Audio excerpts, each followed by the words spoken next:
Business mirror অনুষ্ঠানে সবাইকে আমন্ত্রণ জানাচ্ছি আমি মাহজারিন খান। দর্শক, সামনে আসতে যাচ্ছে নতুন বছর। নতুন বছরের অর্থনৈতিক প্রত্যাশা মানুষের মাঝে অনেক। আমরা আজকে দুজন বিশেষ ব্যক্তিকে আমাদের স্টুডিওতে আমন্ত্রণ জানিয়েছি। কেমন গেল আসলে এবছর এবং আগামী বছরের নতুন কি প্রত্যাশা আসতে যাচ্ছে এ বিষয়ে আমরা কথা বলবো, এবং এ বিষয়ে আমরা আমাদের স্টুডিওতে আমন্ত্রণ জানিয়েছি AF Nesaruddin FCA senior partner Hoda Vasi Chowdhury and co এবং সাবেক সভাপতি আইসিএবি, এবং তিনি বর্তমানে সংস্কার কমিটির সদস্য হিসেবে দায়িত্ব পালন করছেন। পুঁজিবাজার যে সংস্কার কমিটিটা হয়েছে সেখানে তিনি কাজ করছেন। আমরা পেয়েছি অধ্যাপক ডক্টর এম এ বাকি খলিলি, ব্যবসা প্রশাসন বিভাগের অধ্যাপক হিসেবে তিনি দীর্ঘদিন যাবৎ কাজ করছেন ইউনিভার্সিটি অফ এশিয়া প্যাসিফিক। আমরা আমাদের আজকের যে বিষয়টি নির্ধারণ করেছি নতুন বছরের অর্থনৈতিক চ্যালেঞ্জ ও প্রত্যাশা। আমরা চলে যাচ্ছি আমাদের আজকের অনুষ্ঠানে। আপনাদের দুজনকে স্বাগত আমাদের অনুষ্ঠানে আসার জন্য। আমরা দেখতে দেখতে একটি বছর শেষ করে ফেলছি, নতুন একটি বছরে আমরা যাব। আসলে কেমন ছিল 2024 সাল? 2024 অত্যন্ত ঘটনাবহুল, আর অর্থনীতির যখন কথা আসবে তখন কিছুটা রাজনীতির যে আমাদের আন্দোলন হলো তার কারণে কিন্তু অর্থনীতির যে চিত্রটা, চ্যালেঞ্জটা কিন্তু অনেকটা সৃষ্টি হয়েছে। এখন আমার কাছে মনে হয় বিশেষ করে গত এই দ্বিতীয় ভাগ বছরের 2024 এই বছরটি বাংলাদেশের অর্থনীতির জন্য খুব, এখন যে তথ্যগুলো আমরা পাচ্ছি তাতে খুব আশাব্যঞ্জক ছিল না। যেমন আমাদের ইনফ্লেশন রেট খুব হাই ছিল, আমাদের ব্যাংকিং সেক্টরগুলোতে ইনভেস্টমেন্ট এনপিএল হাই হচ্ছিল, ইনভেস্টমেন্ট কম হচ্ছিল। তারপরে আমাদের যে ইনফ্লেশনের সঙ্গেও যে জিনিসটা, যদিও ধরেন আমাদের দেশে ইন্টারেস্ট রেট সবসময় বৃদ্ধি করা হয়েছে গত 6 মাসেও, কিন্তু দেখা গেছে যে ইনফ্লেশন রেট নিয়ন্ত্রণ করতে সম্ভব হয় নাই অনেক ক্ষেত্রে। এবং এই হাই ইন্টারেস্ট রেট এই ইনফ্লেশন দুইটা সমস্যার সৃষ্টি করেছে। একটি হলো যে আমাদের যে সাধারণ, যদি আমরা গড় আয়ের নিচে যারা বাস করে অর্থনীতিতে, তাদের জন্য অত্যন্ত ওটা কষ্টকর, এবং তাদের যে আর্নিংস তাতে দিয়ে এই ইনফ্লেশনের এই হায়ার প্রাইস এটা তাদের জন্য ডিফিকাল্ট। সেকেন্ডলি, এই ইনফ্লেশনের কারণে আমাদের যে জিনিসটা হচ্ছে সেটা হচ্ছে পার্টিকুলারলি যখন আমাদের এই এক্সচেঞ্জ রেটের কনটেক্সটে আসি, রিজার্ভের কনটেক্সটে আসি, অনেক সময় ইনভেস্টমেন্টে আমাদের কিন্তু গত 2024 অনেকটা স্লো ডাউন হয়েছিল আর কি। তো আমার কাছে ওভারঅল মনে হয় যে, কিন্তু সবচেয়ে যেটা এই 2024 এখানে দাঁড়িয়ে যে তথ্যগুলো আমাদের কাছে আসে, যেটা আমার কাছে মনে হয় খুব চ্যালেঞ্জ, যে শ্বেতপত্র বের হয়েছে, সেই শ্বেতপত্রে আমরা দেখছি যে জিডিপির এস্টিমেশন নিয়ে, যে জিডিপি নিয়ে আমাদের একটা সাকসেস স্টোরি ছিল 6%, 7%, চ্যালেঞ্জ এখন দেখা যাচ্ছে ওটা 2%, 3% কম হচ্ছে। সেটি একটি চ্যালেঞ্জ। আমাদের চ্যালেঞ্জ এখন দেখা যাচ্ছে আমাদের ফরেন এক্সচেঞ্জ রিজার্ভ এখন রাফলি গত 2 মাসে একটু বেটার হচ্ছে, কিন্তু গত 2 মাসে আমাদের 19-20 বিলিয়ন ডলারের দিকে আছে। কিন্তু অন্যদিকে আমাদের যে ডেট সার্ভিসিং সেটাও কিন্তু বাড়ছে আর কি। তো এখনকার যে হাই ইন্টারেস্টের যে চ্যালেঞ্জটা, এখন যে হাই ইনফ্লেশন রেট, এক্সচেঞ্জ রেটের যে ভোলাটিলিটি রয়ে গেছে, তাতে একদিকে আমাদের ইনভেস্টমেন্ট, কারণ হাই ইন্টারেস্ট হলে ইনভেস্টমেন্ট একটু ডিমান্ডটা কমবে আর কি, কারণ অত হাই ইন্টারেস্টে অনেক এন্টারপ্রাইজ সাকসেসফুল নাও হতে পারে আর কি। যদিও এই ব্যাপারে বিভিন্ন রকমের মত আছে আর কি। এটি হলো একটি কারণ আর কি। এটার আমাদের বড় কারণ হলো যে ইন্টারেস্ট রেট যে ইনক্রিজ করছে, তাতে আমরা নর্মালি অন্যান্য দেশে মার্কেট মেকানিজমে দেখি যে ডিম্যান্ড ইন্টারেস্ট ইলাস্টিসিটিটা অনেক বেশি। তার মানে ইন্টারেস্ট রেট ইনক্রিজ করলে আপনার ডিম্যান্ড ফর মানিটা আপনার কমে যায়, তখন মানিটা মোর ব্যাংকিং সিস্টেমের দিকে যায়। বাংলাদেশের ক্ষেত্রে আনফর্চুনেটলি এই ইন্টারেস্ট ইলাস্টিসিটি অফ ডিমান্ড, যেটা এই যে ইন্টারেস্ট রেট বাড়ালো 1%, তাতে কতটা ডিমান্ড বাড়লো বা কমলো, এইটা কিন্তু খুবই স্লো আর কি, লো হওয়ার কারণে ইন্টারেস্ট রেট পলিসি হিসাবে আমাদের অর্থনীতিতে খুব যে যতটা এক্সপেকটেশন আমাদের সেই লেভেলে কিন্তু কার্যকর আমরা শুনবো, এটা নিয়ে আমার অনেক জানার আছে। তবে আমরা পেয়েছি পুঁজিবাজার সংস্কার কমিটির একজন সদস্য যিনি কাজ করছেন অনেকদিন ধরে অর্থনীতি নিয়ে। আপনার কাছে একটু জানতে চাই যে পুরো বছরের আসলে অনেক কিছুই আপনার হাতে চলে এসছে, যে আসলে কেমন ছিল, কি কি হয়েছে, কোন কোন জায়গায় আসলে সমস্যাগুলো ছিল, একটু যদি সাধারণ মানুষকে জানাতেন যে আপনারা যে কাজগুলো করছেন সেখানে আসলে সমস্যাগুলো কতটুকু আপনারা পেয়েছেন, কারণ প্রত্যাশা অনেক, সেটি শুনবো। আগে আসলে বছরের অবস্থানটা একটু জানতে চাই। 24 সালটা আসলে ট্রানজিশনের বছর। আমরা একটা শাসনামল পার করে আন্দোলনের মাধ্যমে আর একটা অন্তর্বর্তীকালীন সরকারের কাছে গেছি।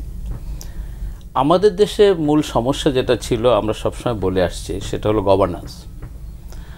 এবং সেটা আপনার সরকার থেকে শুরু করে প্রত্যেকটা ক্ষেত্রে, ইভেন বিজনেসের ক্ষেত্রেও, বড় বড় কোম্পানির ক্ষেত্রে বোর্ডে গভর্নেন্স ছিল না বা কম ছিল। কিছু কিছু ব্যাংক বা কোম্পানি তো ভালো ছিলই, সেগুলোর কথা আমার আলাদা। যেটা আজকে তদন্ত চলছে বা যেটা নিয়ে কথা হচ্ছে যে আমাদের এখানে হাজার হাজার লক্ষ লক্ষ কোটি টাকা বেরিয়ে গেছে, এটা গভর্নেন্স ইস্যু ছিল, প্রপার লোক ছিল না। এই গভর্নেন্সটা এখন আস্তে আস্তে ঠিক হচ্ছে বা হবে বলে আমরা মনে করি। যারা সংস্কার করছে তারা ওই একই জায়গায় যাচ্ছে। আমাদের এখানে কতগুলো বেসিক প্রবলেম গত কয়েক বছর ধরে এগুলো অ্যাকুমুলেট হয়ে আসছে। সেটা একটা হলো আপনার গভর্নেন্স, এর ইম্প্যাক্ট এসে যায় আবার দুর্নীতির সাথে। গভর্নেন্স যেখানে আছে সাথে যদি দুর্বল গভর্নেন্স হয় সেখানে দুর্নীতি চলে আসে। দুর্নীতি যখন আসে তখন আর সব কিছু ঠিকমতো চলে না। তো এইখানে আমরা যেটা বলবো যে বিজনেস বলেন বা অর্থনীতি বলেন, এখানে আমাদের দারুণভাবে ব্যাহত হয়েছে অতীতে।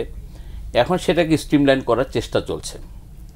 আপনি পুঁজিবাজারের কথা বলছেন, পুঁজিবাজারেও একই সমস্যা, গভর্নেন্সের প্রবলেম ছিল। ভালো ভালো নিয়ম ছিল, ভালো ভালো প্র্যাকটিস ছিল, ওভার দ্য ইয়ার্স এগুলো করা হয়েছে এবং সিস্টেমেটিক্যালি এগুলোকে আস্তে আস্তে আপনার ডিসকন্টিনিউ করে এখানে গভর্নেন্সটাকে নষ্ট করে দেওয়া হয়েছে অনেক জায়গায়, অনেক প্রতিষ্ঠানেই। আপনি ইভেন ট্যাক্স ডিপার্টমেন্ট আমরা দেখি, ভালো ভালো সিস্টেম ছিল, ডিসকন্টিনিউ করে দেওয়া হয়েছে। এবং আমাদের দেশের কতগুলো মানে ইনস্টিটিউশন যদি আমরা বলি, এবং আমরা যদি কতগুলো প্রতিষ্ঠানও যদি বলি, ক্যাপিটাল মার্কেট একটা, ব্যাংকিং একটা, আপনার যদি এনবিআর যদি বলি, আমরা যেগুলো নিয়ে সবসময় সচরাচর যাদের সাথে কাজ করি, সেই জায়গাগুলোতে আমি বলবো যে গভর্নেন্সের অভাব ছিল, সিস্টেমেটিক্যালি বা প্রসেসের অভাব ছিল, যার জন্য আমরা আগাতে পারিনি। যে আমাদের যে প্রত্যাশা ছিল আগাতে পারিনি। একটা উদাহরণ দিয়ে বলি, আমাদের দেশে বিনিয়োগ কেন বাড়ছে না? এর মাঝে একজনের সাথে কথা হচ্ছিল এবং খুব হাই লেভেলের ট্যাক্স ডিপার্টমেন্টের উনি বললেন যে সিঙ্গাপুরের সাথে আমাদের যে ডাবল ট্যাক্সেশন অ্যাওয়ারনেস এগ্রিমেন্ট, এটা ঠিক না। ওনারা বেশি বেনিফিট নিয়ে যাচ্ছে, ওই দেশেই ট্যাক্সও আমাদের সাথে কিছু হবে না। কিন্তু উনি এই জিনিসটা বুঝতে পারছেন না যে তাকে ট্যাক্সের 100% বেনিফিট দেওয়ার পরও সিঙ্গাপুর এখানে ইনভেস্ট করতে আসছেন না। আর আপনি যদি বেনিফিট না দেন তাহলে তো মোটেই আসবে না। কেন আসছে না? বিকজ আমাদের এখানে আইনে সব কিছু আছে, কিন্তু আপনি যখন বাস্তবে একজন ব্যবসায়ী ব্যবসা করতে আসে, সে অনেক কিছু বাধা বিপত্তি আপনার সামনে মানে তাকে অতিক্রম করতে হয় বা সে সাফার করে, যার জন্য আমাদের এখানে ইনভেস্টমেন্ট আসে না। এই বছর এখন বিশেষ করে পার্টিকুলার এই সময়টায় আমেরিকান ইলেকশন হয়ে যাওয়ার পরে ট্রাম্পের policy with China is completely different. Owner trade policy China যখন চেঞ্জ হয়ে গেছে, অনেক চাইনিজ ইনভেস্টর এখন বাংলাদেশে আসতেছে। কিন্তু যখন তারা এসে দেখতেছে যে হ্যাঁ এখানে আইন কানুন সবই আছে, সবই চলছে, কিন্তু এই আইনের প্রয়োগ ঠিকমতো হচ্ছে না এবং তারা আনসার্টেনিটি আছে যে আমি টাকা নিতে পারবো কিনা, ডিভিডেন্ড নিতে পারবো কিনা, ক্যাপিটাল গেইন হলে সেটা আমি নিতে পারবো কিনা, এগুলো নিয়ে অনেক কোশ্চেন এসে যাচ্ছে। এই জিনিসগুলোর মধ্যে দিয়ে আমরা যাচ্ছি। তবে হ্যাঁ, আমি একটা জিনিস বলবো, সেটা হচ্ছে যে কিছুদিন আগে গত সপ্তাহে দেখছিলাম মেট্রোপলিটন চেম্বার একটা অ্যানালিসিস করেছে এবং তারা এটা রিপোর্টও পাবলিশ করেছে। সেখানে তারা ইকোনমিক ইন্ডিকেটর যতগুলো দেখিয়েছে সবগুলো পজিটিভ এবং আমরাও দেখছি যে হ্যাঁ ফরেন এক্সচেঞ্জ রিজার্ভ আস্তে আস্তে বাড়ছে, কিছু কমিটমেন্ট আছে সেগুলো আমরা পেয়ে যাব, সেখানেও হবে। এখন যে রিজার্ভ আছে এটা অ্যাপ্রক্সিমেটলি 3 মাসের ইম্পোর্ট, সুতরাং এটা অ্যালার্মিং কিছু না। এবং যখন এটা বাড়া শুরু করেছে এটা আমার মনে হয় আগামী দিন আরও ভালো হবে। একটা জায়গায় আমরা যেটা দেখি সেটা হলো লিকুইডিটি, মার্কেট লিকুইডিটি কী হবে, ব্যবসায়ীরা আপনার পরিমাণ মতো টাকা পাবে কি না ব্যবসা করার জন্য, অনেকগুলো ব্যাংক আছে তারা ক্রিপেলড হয়ে গেছে, তারা টাকা দিতে পারছে না। অনেকগুলো আছে তারা হয়তো টাকা দিচ্ছে, বাট কিন্তু চাহিদা তো বেশি। এদিকে আবার ইন্টারেস্ট রেট বেড়ে যাওয়ার কারণে তারা ব্যাড লোন বেড়ে যাবে, প্রভিশন বেশি করতে হবে। এবং এটা অবশ্য কোম্পানি টু কোম্পানি ডিপেন্ড করে, কারণ কোনো কোম্পানির যদি আপনার প্রফিট অ্যান্ড লস অ্যাকাউন্টে ইন্টারেস্ট এলিমেন্টটা খুব বেশি পরিমাণ থাকে, তারা বেশি ইম্প্যাক্টেড হবে। অনেক কোম্পানির আছে ব্যাংক লোন কম আছে, সুতরাং তারা অতটা হবে, মানে পার্সেন্টেজ যদি ব্যাংক লোন বা ইন্টারেস্ট কস্ট যদি বেশি হয় তাহলে ওই কোম্পানিগুলো বেশি সাফার করবে। যাদের ইন্টারেস্ট কস্ট এলিমেন্টটা কম আছে তারা কম সাফার করবে, এই একটা ব্যাপার আছে। তারপরও আমি বলবো যে ওভারঅল ইন্টারেস্ট বেড়ে যাওয়ার কারণে আপনার বিজনেসম্যানদের লিকুইডিটিতে হ্যাম্পার করবে এবং আলটিমেটলি তারা ব্যবসা করতে তারা হিমশিম খাচ্ছে এবং খাবেও। সেই জায়গায় স্যার আমরা তো দেখছি যে শ্রেণীকৃত ঋণের পরিমাণ তো বাড়ার পসিবিলিটি বেশি বলে মনে হয়। আপনি কি ধারণা করছেন যেভাবে? জি স্যার যেটা বললেন এটা একটা ঠিক যে লিকুইডিটির, কিন্তু আমাদেরকে এখন বিনিয়োগের যে জায়গাটাতে ধরেন আমাদের দেশের বেশিরভাগ যে ক্রেডিট ফ্লো দেওয়া হয়েছে তার বেশিরভাগটাই চলে যায় কর্পোরেট লোন, কর্পোরেট সেক্টরে যায়। এবং পার্টিকুলারলি এই যে আমরা কিছুদিন যাবৎ দেখছি বড় বড় বিজনেস হাউসগুলো এখন খুব দুরবস্থার মধ্যে আছে। এটা তারা বিনিয়োগ করতে পারছে না লিকুইডিটির কারণে এটা না, এটি হলো যে তাদের অনেকেই যে বাংলাদেশ ব্যাংকের যে উইলফুল ডিফল্টারের যে ক্রাইটেরিয়া তাতে এদের বেশিরভাগই উইলফুল ডিফল্টার, এবং তারা নিজেদের জন্য এই ক্রাইসিসটা তৈরি করেছে। অনেক ক্ষেত্রে যদি যেগুলো আমরা এখনও এম্পিরিক্যাল এভিডেন্সগুলো সামনে আসলে বোঝা যাবে, আমরা শুনছি যে শত শত হাজার হাজার কোটি পাচার হয়ে গেছে। তো আপনি ক্রেডিট নিচ্ছেন, সেই ক্রেডিটটা লোনটা নিয়ে যদি আপনি ইনভেস্টমেন্ট করে দেশে। স্যার আমরা একটু বিরতিতে যাই, বিরতির পর আবারও ফিরছি আপনার কাছে। দর্শক আমরা একটা বিরতিতে যাচ্ছি, বিরতির পর আবারও ফিরছি বিজনেস মিরর অনুষ্ঠানে। বিরতির পর আবারও আমন্ত্রণ জানাচ্ছি সবাইকে। আপনি বলছিলেন যারা উইলফুল ডিফল্টারের পরিমাণ বাড়ছে, উইলফুল ডিফল্টার যেটা তৈরি হয়ে গেছে, আপনার নর্মালি যদি লোন নিয়ে ইনভেস্ট করে যদি আপনার বিজনেস ফেল হয় সেটা তো উইলফুল ডিফল্টার হবে না। কিন্তু যখন আপনি সেই টাকাটা বিনিয়োগে না নিয়ে অন্য কোথাও করছে, নিজের একটা লিকুইডিটি ক্রাইসিসের মধ্যে বিজনেস ফার্মটা পড়েছে, সেটা কিন্তু উইলফুল এনভায়রনমেন্টের ক্রিয়েশনের কারণেই হচ্ছে আর কি। আবার অনেকে পরিবেশের কারণে, পরিস্থিতির কারণে অনেকে কিন্তু টাকা পরিশোধ করছে না, এগুলো আছে আমরা দেখছি আর কি। বাংলাদেশের জন্য লিকুইডিটি ইস্যুটা একটা আছে, কিন্তু আমার কাছে মনে হয় যেটা চ্যালেঞ্জ সামনে ব্যাংকিং সেক্টরের উপরে আস্থা মানুষের। যদি টাকাগুলো ফেরত না আসে, মানুষ এই যে 8টা ব্যাংক 9টা ব্যাংক 10 গভর্নর সাহেব বলছে যে 18টা ব্যাংক ক্রাইসিসের মধ্যে পড়ে যেতে পারে। আমাদের মনে হয় সামনের যে চ্যালেঞ্জগুলো আগামী বছরে, that I would like to see, কারণ ব্যাংকিং সেক্টর স্টেবল হলে ইনভেস্টমেন্ট অন্যান্য জিনিসগুলো চলে আসবে। লিকুইডিটি কোত্থেকে আসবে? ডিপোজিটার যদি ব্যাংকে টাকাটা আস্থা না পায়, তাহলে তো ব্যাংক লিকুইডিটি ওই বন্ড ইস্যু করে গভর্নমেন্টের কাছ থেকে টাকা নিয়ে সেন্ট্রাল ব্যাংকের কাছ থেকে। স্যার আমরা আসলে যেই রিপোর্টটা আমরা এখন আমাদের সামনে এসছে সেটি হচ্ছে হোয়াইট পেপার বা শ্বেতপত্র, আসলে যেটি প্রকাশ করা হয়েছে সেখানে তো মোটামুটি সব কিছুই নিয়ে আসা হয়েছে, যে সামগ্রিকভাবে কোথা থেকে কি হয়েছে, কি চিত্র, সব কিছু আমরা একটা দেখতে পাচ্ছি। তেমন একটা জায়গায় আমরা দাঁড়িয়ে আছি, তো আমাদের আগামী বছরে আসলে কি কি স্টেপগুলো নিতে হবে সেটি যদি আমরা খুব ভালোভাবে নিতে পারি, তাহলে তো অনেকাংশে আমরা রিস্কগুলো কমিয়ে নিয়ে আসতে পারবো বা চ্যালেঞ্জ মোকাবেলা করা ইজি হবে। সেখানে কি আপনার মনে হয় যে ফান্ডগুলো চলে গেছে সেগুলো কিভাবে ফিরিয়ে আনা যায়, তারপরে যেই যে জায়গাগুলো আমরা ছোট ছোট ছিদ্র খুঁজে পেয়েছি সেগুলো কিভাবে আটকানো যায়, এই জায়গাগুলো স্যার যদি একটু মোটা দাগে বলতেন। যেটা বাইরে চলে গেছে এটা খুব কমই সফলতার মুখ দেখেছে গ্লোবালি। বাইরের টাকা খুব দ্রুত যে ফিরে আনা যায়, বেশি ফিরে আনা গেছে ঘটনা, কিন্তু এরকম এভিডেন্স খুব কমই আছে আর কি। এখন কোয়েশ্চেন যেটা হচ্ছে, যেটা স্যার গভর্নেন্স নিয়ে কথা বলছিল, আমাদেরকে যে সেক্টরগুলো, যে শ্বেতপত্রে যেগুলো উঠে আসছে, ব্যাংকিং সেক্টর যেগুলো নিয়ে উঠে এসছে, করাপশন নিয়ে যেগুলো উঠে এসছে, এই জায়গাগুলোর আমাদের যে কজগুলো আছে, কারণগুলো, আমি যে কারেকশন বা রেমিডিয়াল মেজারটা নেব কোনটার উপরে ভিত্তি করে?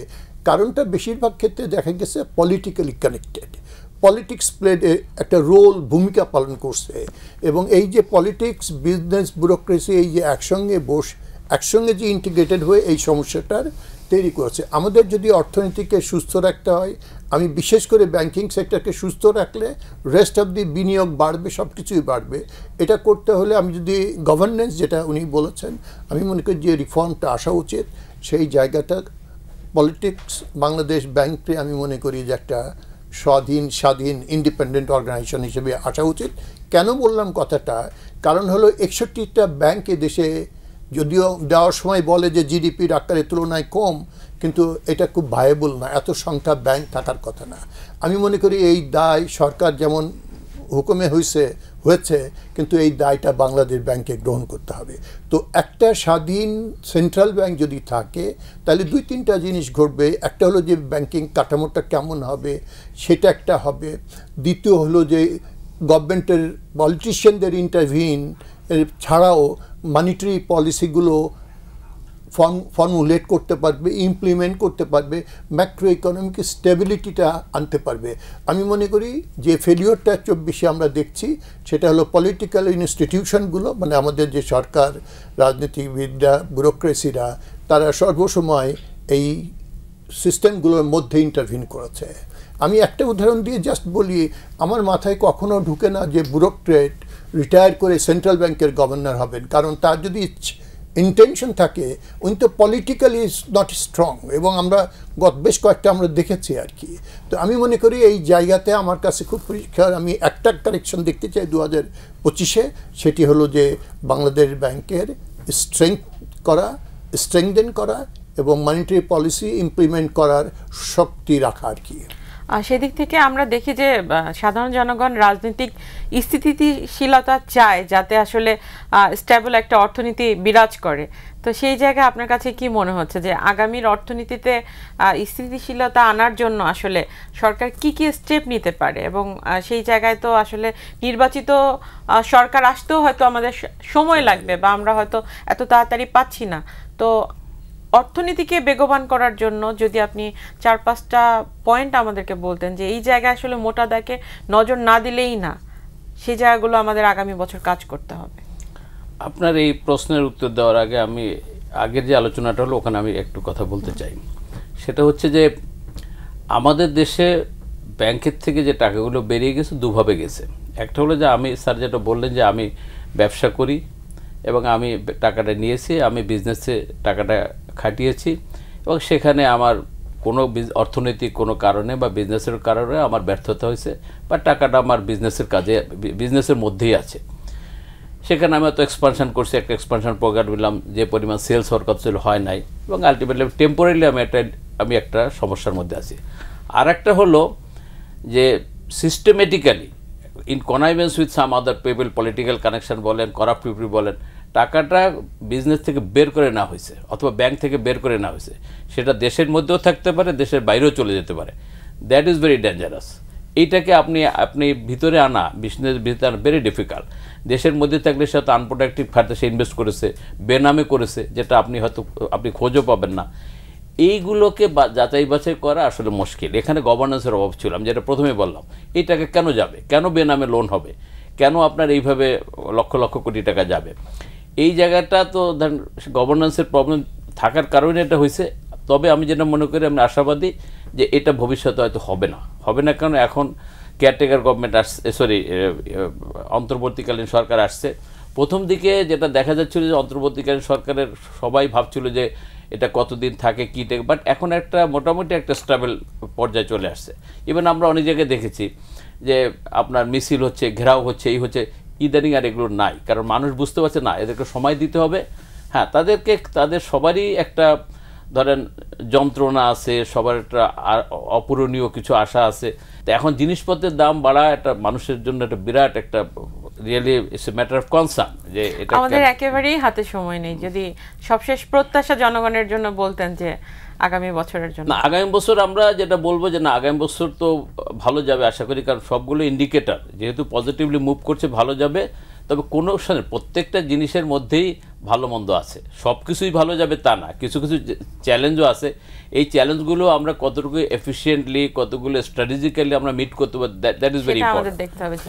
আমার কাছে খুব অন্তর্বর্তীকালীন সরকারের কাছে আমার এক্সপেকটেশন, যদিও ওনারা কাজ করছেন, রিফর্ম এটা একটা লং টার্ম, মিডিয়াম থেকে লং টার্ম ব্যাপার, এটা কালকেই ইমপ্লিমেন্ট করা যাবে না।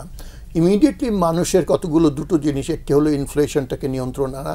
আমি চাই যে এইটা গভর্নমেন্ট একটু স্বল্প মেয়াদী স্ট্র্যাটেজি দিয়ে যেন এটাকে নিয়ন্ত্রণ নেয়, কারণ যেটা নেসার বারবারই বলছে গভর্নেন্স, ওখানেও কিন্তু গভর্নেন্সের ঘাটতি আছে, ওটা একটু দেখা। একটি দ্বিতীয় পার্টটাকে হলো যে ইন্টারেস্ট রেটটাকে র্যাশনালাইজ করে ইনভেস্টমেন্টটাকে কীভাবে, আমি ইনভেস্টমেন্ট যত না, আমি মিড লেভেল স্মল মিডিয়াম এন্টারপ্রাইজের গ্রোথটা আমি বেশি চাই, এটা আমার এক্সপেকটেশন। কারণ এটা ইকোনমির যে রেজিলিয়েন্সটা থাকে সেটা বাড়বে, আমার যে মাইক্রো লেভেল এমপ্লয়মেন্ট ক্রিয়েশন সেটা বাড়বে। আমি আশা করি যে আগামী বছরে ইন্টারিম গভর্নমেন্ট এই দুটো জায়গায় তার দৃষ্টি দিবে। আমরাও আশা করছি অন্তর্বর্তীকালীন সরকার আসলে মানুষের প্রত্যাশা পূরণ করে মুদ্রাস্ফীতি কমিয়ে আসলে নতুন একটি অর্থনীতির সূচনা করবে, যে অর্থনীতি শক্তিশালী করবে বাংলাদেশকে এবং সামনের দিকে নতুন বিনিয়োগ নিয়ে আসতে আরো বেশি সহযোগিতা করবে। আপনাদের দুজনকে অসংখ্য ধন্যবাদ আমাদেরকে সময় দেওয়ার জন্য। ধন্যবাদ। আপনাকেও ধন্যবাদ। দর্শক, এই ছিল বিজনেস মিরর, দেখা হবে আগামী সপ্তাহে। সে পর্যন্ত সবাই ভালো থাকুন, সুস্থ থাকুন।